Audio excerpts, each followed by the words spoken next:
Prophet ﷺ said, the worst people in the sight of Allah on the day of resurrection will be.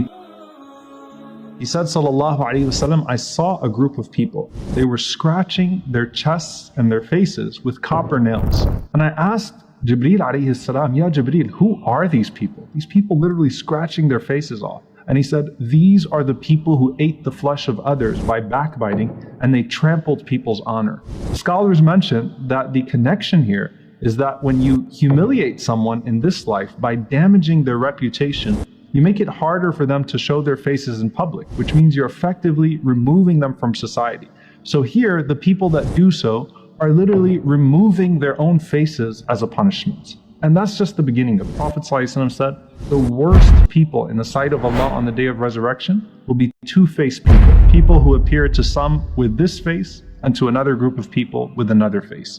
In another narration, the Prophet ﷺ said, the worst person on the Day of Judgment is a man who shares his wife's secret, the precious secrets of the spouse. And then in another narration, the Prophet ﷺ said, the worst person is the one who people stop correcting because they don't want to deal with his foul mouth.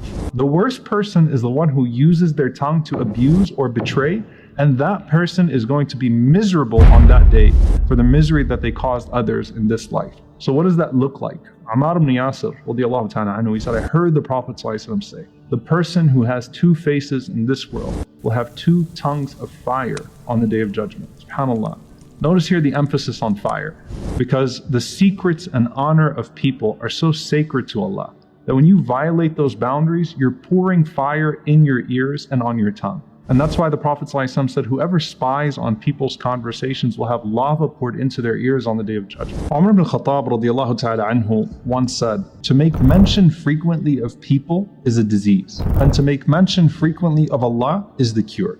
And if you talk too much about the business of other people, you're going to fall. That's why Umar radiallahu anhu also said, he said, if you talk too much, you're going to mess up too much, which means you're going to have too many sins and you're going to have a greater likelihood of entering into the fire.